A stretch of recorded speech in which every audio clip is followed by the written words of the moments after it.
सोचिए, किसी रात आप अच्छे भले अपने परिवार के साथ हंसते बातें करते हुए किसी रास्ते से अपने घर आ रहे हैं। आप सही सलामत घर तो पहुंच गए, लेकिन घर आने पर आपको पता चला कि आपके परिवार में किसी को भूत ने पकड़ लिया है। तो आप क्या करेंगे? डॉक्टर के पास जाएंगे, लेकिन डॉक्टर तो इस बीमारी को पकड़ ही नहीं पाएगा। तो आप क्या करेंगे? आपके सामने क्या रास्ता बचता है अपने परिवार को बचाने का? कुछ ऐसा ही हुआ छत्तीसगढ़ के रहने वाले ओमकार के साथ, जिनकी कहानी आज मैं आपको बताने वाला हूँ। दोस्तों, मेरा नाम है प्रवीण और मेरे चैनल प्रवीण्स हॉरर वर्ल्ड पर मैं आपके लिए लेकर आता हूँ भूतों, प्रेतों, चुड़ैलों, जिन्नात और अलग अलग टॉपिक्स की सच्ची डरावनी कहानियां, बिल्कुल सच्ची रियल लाइफ हॉरर स्टोरीज, बिना किसी झूठे मिर्च मसाले के साथ। तो अगर आपको सच्ची भूतिया कहानियां, अर्बन लेजेंड्स और वर्ल्ड मिस्ट्रीज के बारे में जानना पसंद है तो जल्दी से मेरे चैनल को सब्सक्राइब कर लीजिए। मैं हफ्ते में 2 से 3 वीडियोस पोस्ट करता हूँ। अपने वीडियोस में मैं आपको इन रियल लाइफ इंसिडेंट्स के बारे में बताता हूँ और डिस्कस करने की कोशिश करता हूँ कि ऐसा क्यों हुआ और इसके पीछे क्या कारण हो सकता है। तो अब शुरू करते हैं आज का वीडियो। आज की जो पहली कहानी मैं आपको सुनाने जा रहा हूँ, ये मेरे एक व्यूअर ने भेजी थी छत्तीसगढ़ से। इनका नाम ओमकार है और ये छत्तीसगढ़ के बिलासपुर के रहने वाले हैं। तो ओमकार बताते हैं कि इनके साथ हुआ ऐसा था, एक्चुअली जिस टाइम इनके साथ ये घटना घटी थी तब इनकी शादी को हुए 1.5 साल हुआ था, इन्होंने जो बताया है। और उस टाइम पर ये लोग कंसीव करने की कोशिश कर रहे थे, मतलब कि they were trying to conceive a child, लेकिन ये कर नहीं पा रहे थे, शायद किसी मेडिकल रीजन की वजह से। तो इनके मोहल्ले में वहां पे एक लेडी रहा करती थी, एक औरत रहती थी जो कि काली माता की भक्त थी, इन्होंने जैसा बताया है। और वो लोगों की छोटी मोटी बीमारियां, भूत प्रेत और इस तरह की चीजें दूर करने का काम करती थी। नॉर्मली होता है हर एक मोहल्ले में इस तरह की कोई लेडी होती है। यूट्यूब पे भी आपने देखा होगा, बहुत सारी हैं ऐसे दरबार जो कि माता के भक्त हैं, उनके ऊपर माता आती है, लोग उनके पास जाते हैं अपनी परेशानियां लेकर, बीमारियां लेकर, उनसे छुटकारा पाने के लिए। तो ये बताते हैं कि इनके मोहल्ले में भी एक ऐसी लेडी थी जो कि इस तरह की चीजों पे काम करती थी। चूंकि ये काफी कोशिशें करने के बाद भी जो है एक बच्चा कंसीव नहीं कर पा रहे थे, तो एक दिन इन्होंने डिसाइड किया उस लेडी के पास जाने का और उससे जो है ब्लेसिंग लेने का, थोड़ा आशीर्वाद लेने का, क्योंकि उनके ऊपर माता आती थी। तो माता का कहने मतलब कि माता का आशीर्वाद लेने के लिए, जिससे कि इनका बच्चा हो जाए। इनके घर में हस्बैंड, वाइफ और इनकी मम्मी रहते थे। और इनका जो ससुराल था वो मुश्किल से 10 या 15 मिनट का ही दूरी पर था इनके घर से। कहने का मतलब कि दोनों वाइफ भी और ये हस्बैंड भी दोनों एक ही शहर में रहते थे। तो उस दिन इन लोगों ने ऐसा किया कि दिन में ये जो है उस लेडी के पास मिलने गए, जो कि झाड़ फूंक वगैरह करती थी, उनसे आशीर्वाद लेने के लिए। इनके घर में 3 ही लोग थे, इनकी ओमकार, इसकी वाइफ और इनकी मम्मी। तो ये तीनों ही चले गए थे वहां पर। तो और जहां पे वो लेडी रहती थी उनके पास में ही इनका ससुराल पड़ता था, मतलब कि इनके लॉस का जो घर था वो उस लेडी के घर के पास में ही था। तो उससे झाड़ फूंक करवाया इन्होंने अपनी वाइफ को, और उसके बाद ये सीधा अपने लॉस के यहाँ पे चले गए। अब नेचुरल ऑब्वियसली होता ही है, वो उनका घर पास था तो डायरेक्ट वहां पे चले गए, उनसे भी इस बहाने मिल लिया इन्होंने। तो बाकी का दिन ये बताते हैं कि इन्होंने अपने लॉस के घर में ही बिताया और रात में खाना वाना भी वहीं पर ही खाया इन्होंने। लेकिन फिर खाना वाना खाने के बाद में ये वहां से जो है वापस आने लगे। अब इनके पास बाइक थी और बाइक पे ये ट्रिपलिंग कर रहे थे। इनकी वाइफ भी थी और इनकी जो है मदर भी थी। तो आते में इनके जो ससुर थे उन्होंने बोला कि कोई बात नहीं, आप तीनों एक ही बाइक में मत जाओ, मैं भी आपको जो है ड्रॉप कर देता हूँ। तो इन्होंने जो है ओमकार की वाइफ को, मतलब कि उनकी बेटी को, उन्होंने अपने साथ में बिठा लिया और ओमकार ने अपनी मम्मी को बिठा लिया, और ये 2 बाइक्स पे जो है अपने घर की तरफ आने लगे, जो कि जैसा कि मैंने बताया मुश्किल से 10-15 मिनट की डिस्टेंस पर ही था वहां पर। अभी बताते हैं कि जो रास्ता था वो एक्चुअली इनके घर से लेकर उनके घर तक 3 रास्ते कटते थे। एक रास्ता जो था वो तो बिल्कुल मेन रोड से था। जो दूसरा रास्ता था वो एक 20 गलियों का रास्ता था, रिहायशी इलाके से निकलता था। और एक तीसरा रास्ता और था, वो भी एक मेन रोड से ही था, लेकिन वो वाली मेन रोड नहीं थी जहां से कि गाड़ियां निकलती थी। वो एक्चुअली में ये बताते हैं कि एक सुनसान सा रास्ता था जहां पे कि रात के टाइम पे ज्यादा लोग नहीं गुजरते थे। इनका प्लान तो था कि उस रिहायशी इलाके के बीच से जाया जाए, लेकिन फिर इनके जो ससुर थे उन्होंने बोला कि नहीं, उस रास्ते से नहीं जाना चाहिए क्योंकि उस रास्ते में जो गड्ढे बहुत हैं। और ये जो ओमकार है ये बताते हैं कि इनकी मदर को जोड़ों की दिक्कत थी, घुटनों में वैसे ही उनको बहुत दर्द रहता था। तो इन्होंने डिसाइड किया कि हम उस रिहायशी इलाके से नहीं जाएंगे क्योंकि उसमें गड्ढे बहुत हैं, हो सकता है मदर को इनको ज्यादा दिक्कत हो जाए। तो इन्होंने उस तीसरे रास्ते से जाने का फैसला किया जो कि सुनसान रास्ता था रात के टाइम पे, जहां से ज्यादा लोग नहीं गुजरते थे। तो ये बताते हैं कि जब ये उस रास्ते पर निकले तो शुरू में तो इनको एक स्कूल भी मिला और कुछ थोड़े बहुत घर भी मिले जहां पे कि लोग रहते थे। तो वो वाला एरिया पार करने के बाद ये जिस इलाके में पहुंचे वो पूरा खेतों और जंगल का टाइप का एरिया था जहां पे कि रिहाइश दूर दूर तक नहीं थी। अभी बताते हैं कि उस खेत और जंगल वाले इलाके से जब ये जा रहे थे तो आगे जाके जो है एक रास्ते के बीच में एक बहुत बड़ा सा घर था और वो जगह ऐसी थी, वो रास्ता ऐसा था, वहां पे कोई लाइट नहीं लगी थी, कोई कुछ नहीं था, बिल्कुल अंधेरा था। ये दोनों बाइक्स पे थे, जो इनके ससुर थे वो थोड़ा 10-15 कदम इनसे आगे थे, उनकी बाइक आगे थी और ये पीछे थे, ये और इनकी मम्मी। तो ये बताते हैं कि जब ये उस घर के सामने पहुंचे, उस सुनसान खंडर जैसे घर के सामने, खंडर जैसा लग रहा था वो घर, जिसका मतलब था कि यहाँ पे कोई रहता नहीं है और अभी नहीं रहता है, मतलब कि काफी सालों से कोई यहाँ ना रह रहा हो, उस घर को देखकर लग रहा था, ये बताते हैं। तो जब ये उस घर के सामने पहुंचे तो उस घर के अंदर इनको एक लड़का खड़ा दिखाई दिया जो कि 20 या 22 साल की उम्र उसकी लग रही थी। अब ऑब्वियस सी बात है, एक सुनसान खंडर घर के अंदर कोई लड़का क्यों आएगा? तो इनको लगा कि भाई हो सकता है आसपास इतने सारे खेत हैं, शायद ये लड़का जो है अपने खेत की रखवाली करने के लिए आया हो, रात का टाइम है। नॉर्मली लोग ऐसा करते हैं, रात के टाइम खेतों में जाते हैं जानवरों से अपनी फसल की रखवाली करने के लिए।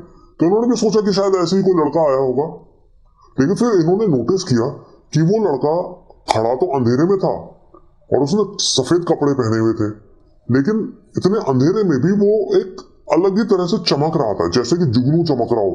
आपने देखा होगा जुगनू रात के अंधेरे में भी चमकता है, तो उसी तरह से वो अंधेरे में भी वो लड़का चमक रहा था। अब वो मान लो ये खंडर है और ये उसके सामने से जा रहे हैं, वो लड़का, इन्होंने ये तो देख लिया कि वो लड़का खड़ा है, जुगनू की तरह चमक रहा है और वहां खड़ा वो इन्हीं की तरफ देखे जा रहा है, ये भी इन्होंने नोटिस कर लिया। लेकिन उसको पार करने में इनको कितनी देर लगी होगी? ज्यादा से ज्यादा 4-5-6 सेकंड्स, इससे ज्यादा तो नहीं लगी होगी क्योंकि ये बाइक पे थे। अब इन्होंने 5-6 सेकंड्स में वो पार किया खंडर जैसा घर और उसके बाद जो है अपना घर चले गए। बस इतना ही हुआ था इनके साथ में, इससे ज्यादा उस टाइम पे इनके साथ में कुछ नहीं हुआ। अब सही सलामत ये घर तो पहुंच गए। उसके बाद जो है इनके ससुर इनको छोड़कर अपने घर भी वापस आ गए वहां से। फिर अगली सुबह ही उठे तो उठते के साथ ये सीधा अपने ऑफिस चले गए। फिर ये बताते हैं कि जब ये शाम को आए तो इनकी वाइफ घर में अपने कमरे में अकेली थी, मतलब अकेली इन द सेंस उसने कमरे को अंदर से बंद कर रखा था और अकेली बैठी हुई थी, अपनी सास के साथ नहीं बैठी हुई थी। तो ये उसके पास गए कि भाई क्या हुआ, तुम कैसे अकेली क्यों बैठी हो? गुमसुम उदास सी बैठी हुई थी वो। तो ये उसके पास गए तो वो रोने लगी इनको देखकर। तो उनको बहुत अजीब लगा कि यार ये तो क्यों रोने लगी। इन्होंने उससे पूछा कि क्या हुआ, ऐसे क्यों रो रही हो एकदम से? तो उनकी वाइफ ने बताया कि वो रोते रोते इनसे बोली कि मुझे अच्छा नहीं लग रहा है, मुझे बहुत बुरा लग रहा है, पता नहीं तबीयत भी अजीब सी हो रही है, मुझे अच्छा नहीं लग रहा है। अब इनके ऊपर भूत तो आ ही गया था, अभी आपको बताऊंगा उसके बारे में। लेकिन जब भूत आता है तो हमारी बॉडी को क्या फील होता है, या तो हम पूरी तरह से पजेस हो जाए तो हम बिल्कुल उस भूत की तरह एक्ट करने लगे, नहीं तो अगर हम पूरी तरह से पजेस नहीं हुए हैं तो हमें हमारी बॉडी के अंदर कोई भी बाहर से चीज आएगी तो हमें अजीब सा लगता है, शरीर टूटता है, कुछ ना कुछ लगता है जैसे कि पता नहीं क्या कहां से बोझ सा आ गया हमारे ऊपर। तो इनकी वाइफ को वो फील हो रहा था सब कुछ, तो वही वो बता रही थी। लेकिन ऐसी चीज को शब्दों में कैसे बताए, मतलब फीवर हो किसी को तो वो बता दे कि मेरे को फीवर है, सर में दर्द है तो सर में दर्द बता दे, पैर में दर्द तो पैर में दर्द बता दे। लेकिन इस तरह की चीज को कि मेरे अंदर भूत आ गया, वो वाली फीलिंग को कोई कैसे बताएगा? तो वो बेचारी नहीं बता पा रही थी। फिर ये बताते हैं कि इन्होंने अपनी मम्मी से पूछा कि मम्मी इसको क्या हुआ? तो मम्मी को भी कुछ नहीं पता, उनको भी कैसे पता होगा कि क्या हुआ इसको। तो वही बोली कि मैडम मेरे को तो नहीं पता इसको क्या हुआ, ये तो अच्छी भली थी, एकदम से पता नहीं कि अपने कमरे में चली गई और जो है इस तरीके से एक्ट करने लगी। अब ये बताते हैं कि अपनी वाइफ से बात ही कर रहे थे कि एकदम से जो है वो बहुत जोर से उसे रोने लगी, मतलब रो तो पहले भी रही थी लेकिन बहुत जोर से उसे रोने लगी। बोली कि मेरे को मरना है, मेरा यहाँ पे दम घुट रहा है, मैं मर जाऊंगी। इस तरीके से एक्ट कर रहे पागलों की तरह, एक नॉर्मल बंदा नहीं करता ना इस तरीके से एक्ट। तो इस तरीके से एक्ट करने लगी और फिर इनके देखते देखते जमीन पे लेट गए, ऐसे तड़पने सी लगी जैसे कि इनको पता नहीं क्या हो गया, जैसे इनको किसी तरह की बहुत ही दर्द दिया जा रहा हो, यातना दी जा रही हो। जमीन पे लेट के तड़पने लगी, जो कि बहुत ही नॉर्मल सी बात होती है। सच बताऊं तो इन सब चीजों में भूत प्रेत जिसको प्रोसेस करते हैं उन सिचुएशंस में ये बहुत ही नॉर्मल बात होती है। तो इनकी सास ने जब देखा कि भाई जो है ये इस तरह से एक्ट कर रही है, तो नॉर्मली सबसे पहले क्या आता है दिमाग में, सबसे पहले तो ये आता है कि भाई हो सकता है कुछ नजर लग गई हो इनको।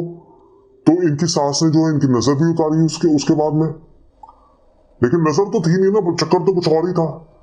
तो नजर उतारने के बाद भी कोई फायदा नहीं हुआ, इनकी तबीयत बिगड़ती जा रही थी। तो अब ये बताते हैं कि ये सीधा उसको डॉक्टर के पास लेकर गए। अब डॉक्टर के पास ले गए तो डॉक्टर क्या करेगा, डॉक्टर तो दवाई देगा, दवाई तो ह्यूमन बॉडी को ही तो असर करेगी ना, भूत की बॉडी को तो कोई दवाई असर नहीं करेगी। तो डॉक्टर ने भी छोटा मोटा अपना जो प्राइमरी उनका चेकअप होता है, बीपी वगैरह, शुगर वगैरह, ये सब हार्ट रेट वगैरह ये सब उन्होंने मॉनिटर किए, सब कुछ नॉर्मल था। ये बताते हैं कि डॉक्टर को भी बड़ी हैरानी हुई कि सब कुछ नॉर्मल है, सारे वाइटल्स उनके नॉर्मल है, तो ये ऐसे क्यों एक्ट कर रहे हैं। तो डॉक्टर्स को भी समझ नहीं आया, तो जो है उन्होंने अपने हॉस्पिटल में एडमिट कर लिया उसको कि भाई देखते हैं, उसको मॉनिटर करते हैं कि आगे आगे पता चले कुछ इनकी बीमारी के बारे में। तो उन्होंने जो है हॉस्पिटल में एडमिट कर लिया। अब एडमिट कर लिया तो देखो इनके साथ कोई मेल मेंबर तो था नहीं, ये अकेले थे, इनकी मदर थी, साथ में वाइफ एडमिट हो गई थी। तो आदमी को किसी तरह के सपोर्ट की तो जरूरत होती है ऐसी सिचुएशन में। तो इन्होंने जो है जल्दी से अपने ससुर जी को कॉल किया। अब ससुर जी को कॉल किया तो इनके ससुर, इनका साला और साली, मतलब सॉरी साली नहीं, साले की वाइफ, तो वो तीनों भी जल्दी से पहुंच गए। अब ये बताते हैं कि इनकी जो सास थी वो बाई चांस उस दिन जो है काफी दूर कोई मंदिर पड़ता है, उस मंदिर में विजिट करने के लिए कहीं गई हुई थी वो, तो इनकी सास नहीं आ सकी, इनके ससुर और साले वगैरह आ गए, वो तीनों लोग वहां पर आए। अब जब तक वो आए तब तक ये जो है बीच बेहोश हो रखी थी इनकी वाइफ। अब वो आए तो देखने लगे कि भाई क्या हो रहा है। अब बेहोश पड़ी थी तो बीच बीच में जो है उसको होश आता, जितनी बार भी उनको होश आता वो हर बार उन तीन औरतों के बारे में बता रही थी कि सामने तीन औरतें खड़ी हुई हैं, उन तीनों के बाल खुले हैं, वो मुझे देखकर हंस रही हैं, मुझे बचा लो, मुझे मार डालेंगी, इस तरीके से वो बोले जा रही थी। अब देखो किसी फैमिली मेंबर के साथ में इस तरीके से हो तो घबराना तो लाजमी बात है, तो ये लोग भी घबरा गए। तो ये बताते हैं कि इनका साला उस टाइम पे जो खड़ा था इनके साथ में, जो कि ये सब कुछ होता हुआ देख रहा था, तो उसे पता नहीं क्या सूझा, उसने अपने फोन में उसने अपना फोन ले रखा था साथ में, और फोन में उसने गणेश जी का एक वॉलपेपर लगाया हुआ था। तो उसने क्या किया, वो फोन निकाला और मतलब फोन ऑन करके जिससे कि वॉलपेपर सामने आ जाए, वो उठा के उसके हाथ पे रख दिया, मतलब ये अपनी बहन के हाथ पे रख दिया, ओमकार की वाइफ के हाथ में रख दिया। तो हाथ में रखा तो इन्होंने, इसकी वाइफ ने एकदम से हाथ छिड़क दिया, मतलब ऐसे झटका दे दिया जिससे कि वो फोन गिर जाए। और मैं बताऊं उस टाइम पे बेहोश हो रखी थी। ये बताते हैं कि इनकी वाइफ बिल्कुल होश में नहीं थी, वो बिल्कुल बेहोश थी, लेकिन जितनी बार भी फोन को उठा के उसके हाथ में रखते वो हर बार उसको यूं यूं करके छिटक देती, जैसे कि कोई चीज हो जो कि चाह ना रही हो कि वो भगवान की फोटो वॉलपेपर लगा मोबाइल फोन इनके हाथ में आए, वो बार बार उसको जो है उठा के फेंक दे रही। अब ऑब्वियसली बात है कि कोई भी समझदार आदमी देखते ये बात समझ जाएगा कि भाई ये कोई नॉर्मल सिचुएशन नहीं है, ये कोई नॉर्मल हरकत नहीं है, ये कोई नॉर्मल बीमारी नहीं है, कुछ ना कुछ ऊपरी चीज है। तो इनके ससुर और ये जो है साले वगैरह ये सब देखकर समझ गए कि भाई ये तो कोई ऊपरी चक्कर है। तो जब ये आपस में डिस्कस कर रहे थे तो उनको याद आया कि कल जब ये जो है उस लेडी के पास में गए थे झाड़ फूंक करवाने के लिए, वहां पे एक औरत और आई हुई थी, इन्हीं के मोहल्ले की थी, जो कि बहुत ही बदनाम थी अपने मोहल्ले में, क्योंकि वो जो है लोगों के ऊपर जादू टोना, ये टोना टोटका इस तरह के चीजें करती थी। होती है बहुत सी औरतें, हमारे पुराने मोहल्ले में भी थी एक ऐसी लेडी जो कि बहुत बदनाम थी। खैर, तो बातें करी इन्होंने डिस्कस किया, तो उस औरत का नाम निकल के सामने आया। तो जब उस औरत का नाम सामने आया तो इनको एकदम से मतलब इन्होंने सोच लिया, क्योंकि और तो कोई बात समझ में आ नहीं रही थी कि भाई ऐसा अचानक कल तक तो बिल्कुल ठीक थी, एकदम से ऐसा हुआ तो हुआ क्या वहां से आने के बाद में। तो इनका सीधा सीधा शक उसी औरत के ऊपर चला गया कि भाई पक्का उसी औरत ने कराया कुछ ना कुछ इनके ऊपर। तो ये बताते हैं कि इनके जो ससुर थे वो इतना आग बबूला हो गए, उसी टाइम वो हॉस्पिटल से निकल गए उस औरत को मारने के लिए। बोले कि नहीं, मैं उस औरत का जिंदा नहीं छोड़ूंगा, उसने मेरी बेटी के ऊपर कर दिया। ऑब्वियसली एक तो वो परेशान हो गए थे अपनी बेटी की हालत को देखकर, और एक तरह का एक मतलब ऐसी सिचुएशन में आदमी अपने आप को कन्विंस कर लेता है कि हाँ पक्का उसी ने करा होगा, उसने ऐसा किया तो मैं उसको नहीं छोड़ूंगा। तो ये भी जो है ऐसे सोच के वहां से निकल गए। अब क्या हुआ, जैसे ही उससे निकले हॉस्पिटल से तो इनकी बेटी को होश आ गया, ओमकार की वाइफ को होश आ गया। जब होश आया तो वो इस बार नॉर्मल एक्ट कर रही थी, वो ये नहीं बोल रही थी कि सामने जो है 3 औरतें खड़ी है। तो उसने पूछा कि पापा कहाँ गए, तो उन्होंने बताया कि ऐसा ऐसा है, वो तो गुस्से में निकल गए यहाँ से। तो उन्होंने बोला कि नहीं नहीं, ये उस औरत ने नहीं करा, उनको वापस बुला लो, वो बहुत बुरी लेडी औरत है, वो कुछ ना कुछ पापा के साथ बुरा कर देगी, प्लीज आप पापा को बुला लो। तो इन्होंने अपने ससुर को फोन से कांटेक्ट किया, उनको बोला कि नहीं आप वापस आ जाओ, इसको होश आ गया। लेकिन वो मानने को तैयार नहीं थे कि नहीं, इसने मेरी बेटी को, उसकी हिम्मत कैसी हुई मेरी बेटी के साथ ऐसा करने की, ये सब करने की, मैं उसको नहीं छोड़ूंगा। लेकिन फिर ये बताते कि जैसे तैसे जो है इन्होंने अपने ससुर को मनाया, और फिर वो जो है थोड़ी देर बाद 10-15-20 मिनट बाद वापस आ गए हॉस्पिटल में। लेकिन जब तक वो वापस आया तब तक जो है इनकी बेटी फिर से बेहोश हो चुकी थी। अब करें तो करें क्या, वो बार बार बेहोश हो जा रही थी, और डॉक्टर्स की दवाई तो ऐसे में क्या काम करने वाली थी, क्योंकि डॉक्टर की तो बीमारी नहीं थी। तो ये बताते हैं कि जिस वार्ड में ये एडमिट थी, उसी वार्ड में सामने कोई दूसरा पेशेंट भी एडमिट था, जिसके कुछ रिश्तेदार वहां पे खड़े हुए थे। तो उन्हीं में से एक आदमी था, बूढ़ा आदमी था, वो उनके पास में आया। उसने इनको बोला कि जी देखो ऐसा है, मैं आप लोगों को काफी देर से देख रहा हूं, और आपकी बेटी के ऊपर जो हुआ है, इसका इलाज हॉस्पिटल में होने वाला नहीं है, इसके ऊपर कोई ऊपरी चीज है, और इसका आप जल्द से जल्द इलाज करवाओ, नहीं तो जो है बहुत देर हो जाएगी। फिर उन्होंने बोला कि भाई वो तो हम भी समझ रहे हैं कि कुछ इसके पास इसके ऊपर दिक्कत है, लेकिन हम जाए तो जाए कहाँ। फिर उस आदमी ने इनको एक एड्रेस बताया। तो जहां पे लोग रहते थे वहां पे पास में ही एक जगह पड़ती थी, सरकंडा नाम की, ये बताते हैं सरकंडा नाम की कोई जगह होगी वहां पे आसपास में। तो वहां पे उस आदमी ने इनको एक बाबा के बारे में बताया, जिनको कि बंजारी बाबा के नाम से बुलाते थे। अब मुझे ये पक्का श्योर तो नहीं है कि उस बाबा का ही नाम बंजारी बाबा था, या बंजारी बाबा का वो भगत था, मतलब क्या था, लेकिन इनकी स्टोरी से क्लियर नहीं हो पाया था मेरे को। तो फिर मतलब कि उसने इनको बोला कि भाई आप वहां पर लेकर जाओ बंजारी बाबा के पास में। तो उसके बाद जो है इनको पता तो था ही कि अब यहाँ पे हॉस्पिटल में कुछ होने वाला नहीं है, तो इन्होंने अपना जल्दी से जो है डिस्चार्ज करवाने की फॉर्मेलिटीज वगैरह कंप्लीट करी। और डिस्चार्ज करने की फॉर्मेलिटीज में इतना टाइम लग जाता है, जो लोग हॉस्पिटल में कभी गए हो तो उनको पता होगा। तो वो करवाते करवाते इनको काफी देर लग गई। उसके बाद में जो भी इनको एड्रेस बताया गया था, बाई चांस की बात है कि वो एड्रेस भी ज्यादा दूर नहीं था, वो सरकंडा नाम की जो जगह है वो इनके घर से 15-20 किलोमीटर 15-20 मिनट की ही दूरी पर थी, ज्यादा दूर नहीं थी। तो उसके बाद में सरकंडा नाम की उस जगह पर गए और उस बंजारी बाबा से मिले। तो उसके बाद उन्होंने कुछ किया होगा अपना जो भी करते हैं, और उसके बाद इनकी वाइफ बिल्कुल ठीक हो गई। फिर उन्होंने उस बाबा से पूछा कि बाबा इसके साथ हुआ क्या था एक्चुअल में, क्या इसके ऊपर उस औरत ने करवाया था जो कि कल वहां पर आई थी, उसने तो कुछ ऐसा नहीं करा इसके ऊपर। तो फिर उस बंजारी बाबा ने इनको बताया कि नहीं, ऐसी बात नहीं है, उस औरत ने कुछ नहीं करवाया। असल में जिस रास्ते से तुम आ रहे थे, जो तुमको सफेद साया खड़ा दिखाई दिया था, वो सफेद साया था जो इस औरत के पीछे लग गया था, क्योंकि रात का टाइम था। और इस तरह की जो चीजें होती हैं, ये जो प्रेत होते हैं, आत्माएं होते हैं, ये अपने शिकारों की तलाश में तो रहते ही हैं। तो वो लेडी देखी होंगी इन्होंने, मैरिड लेडी उसने देखी होगी, उस भूत ने, उस आत्मा ने, 20-22 साल का लड़का ही था वो भी। तो उसने सोचा होगा मैं इसके ऊपर लग जाता हूँ, जो भी उसके दिमाग में ख्याल आए होंगे गंदे गंदे। तो उसके बाद वो उसके साथ साथ आ गया। लेकिन उस बाबा ने ये भी बताया इनको कि वो इसके साथ तो आ गया था, लेकिन वो तुम्हारे घर के अंदर नहीं घुसता था, क्योंकि घर के अंदर तुम लोग रेगुलर पूजा पाठ वगैरह करते थे, तो वो तुम्हारे घर के अंदर नहीं घुसता था। अब घर के अंदर नहीं घुस सका तो वो घर के बाहर ही घूमता रहा इस मौके की वेट में कि वो कब इसको पकड़े।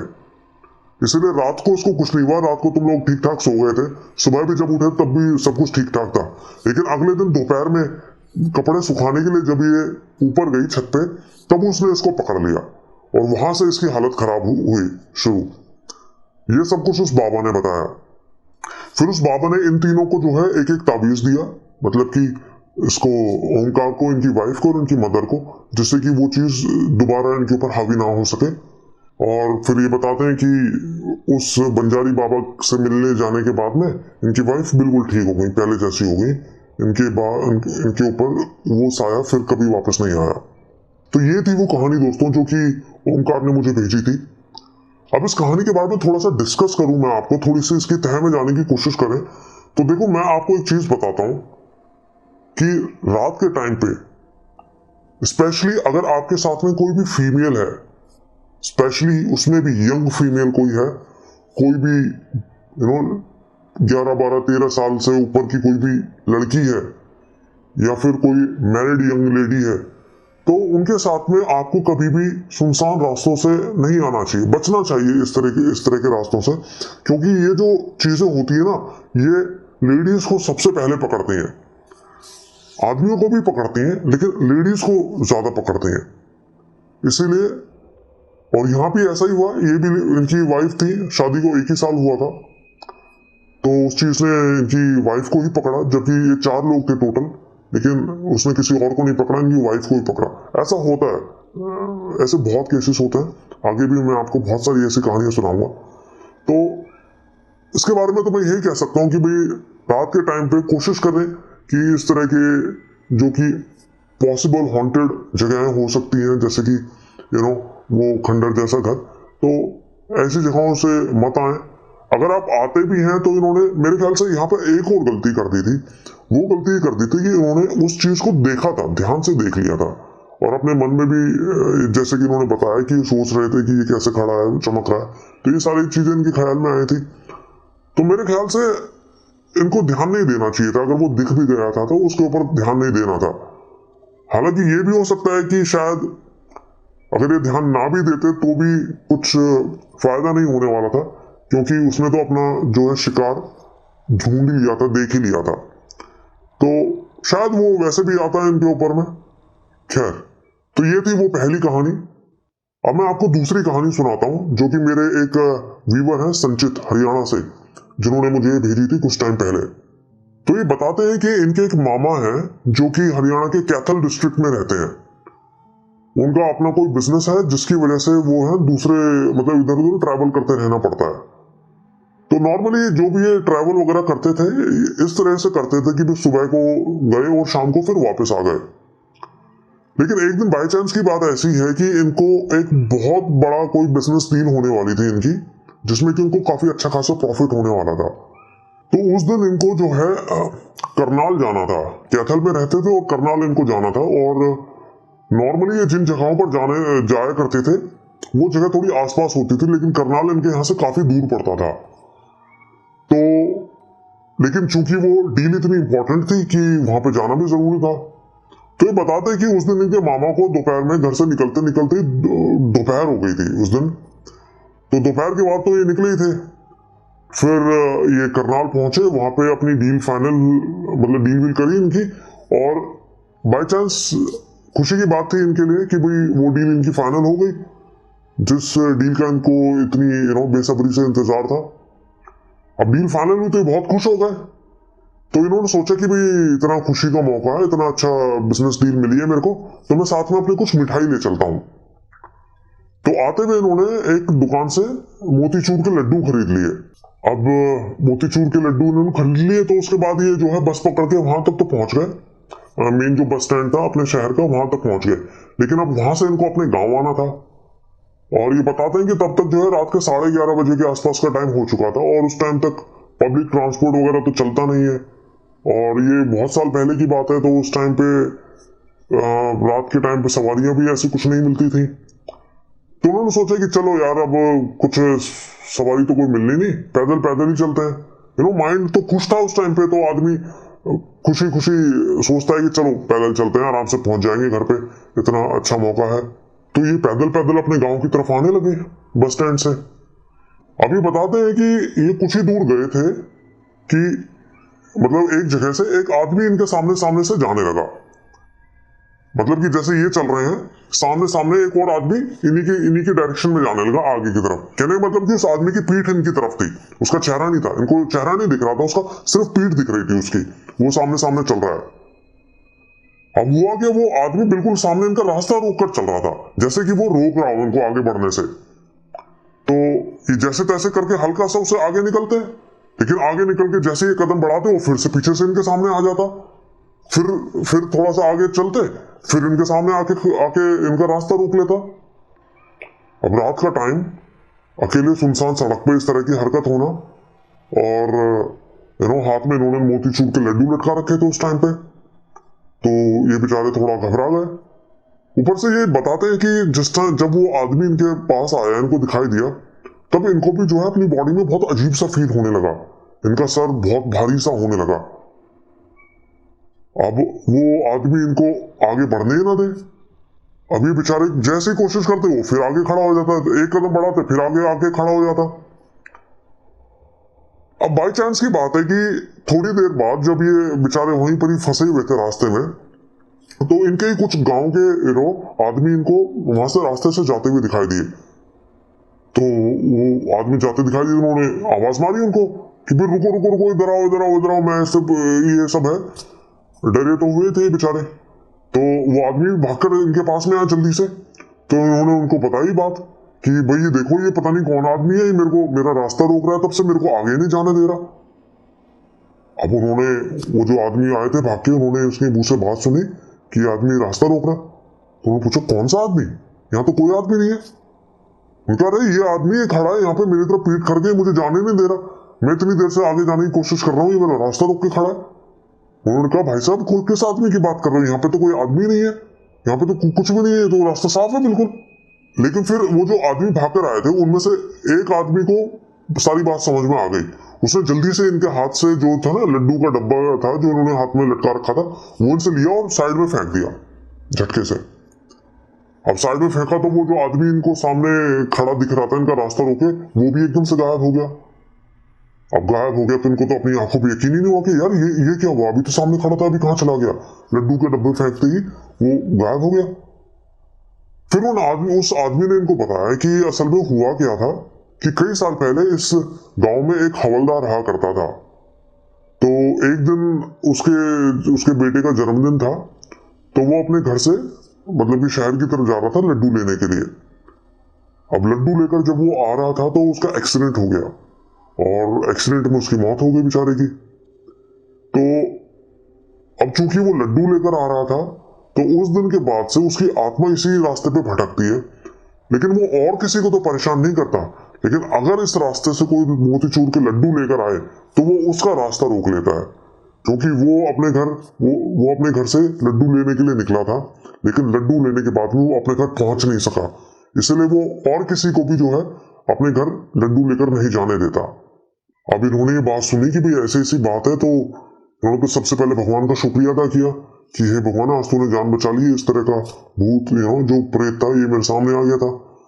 लेकिन प्रेत भी वो भूत भी, मैं नहीं बोलूंगा कि वो कोई बुरा भूत था, उसके साथ भी बेचारे के साथ बुरा हुआ था, लेकिन उसने इनका कुछ नुकसान नहीं किया। नहीं तो क्या पता इनके साथ आगे और क्या क्या हो सकता था। लेकिन मैं अपने हिसाब से बताऊं तो मुझे नहीं लगता वो शायद कोई बुरा भूत था, बेचारे उसके साथ भी गलत हुआ था। तो इसके बारे में डिस्कस करूं तो देखो, मैं तो, हमारे यहाँ तो ये माना जाता है कि रात के टाइम पे तो मीठी चीज अपने साथ में लेकर चलनी ही नहीं चाहिए। ना मीठा खा के जाना चाहिए घर से, ना बाहर से कुछ मीठा लाना चाहिए सुनसान रास्ते से कभी। क्योंकि इस तरह की जो चीजें होती हैं, भूत प्रेत जैसी चीजें, आत्मा, ये मीठे की तरफ ज्यादा अट्रैक्ट होती हैं। ऐसा सुनते हैं, बड़े बूढ़े बताते हैं। ऐसा क्यों होता है, मीठे की तरफ ही क्यों अट्रैक्ट होती है, मुझे पक्का तो नहीं पता, लेकिन ऐसा होता है। तो आपसे भी मैं यही बोलूंगा कि अगर आप रात में किसी सुनसान रास्ते से आ रहे हैं तो कोशिश कीजिए कि मीठा खा के ना चले और अपने साथ कोई मीठी चीज को मिठाई वगैरह ना लेकर आए। तो ये थी आज की कहानियां दोस्तों। अगर आप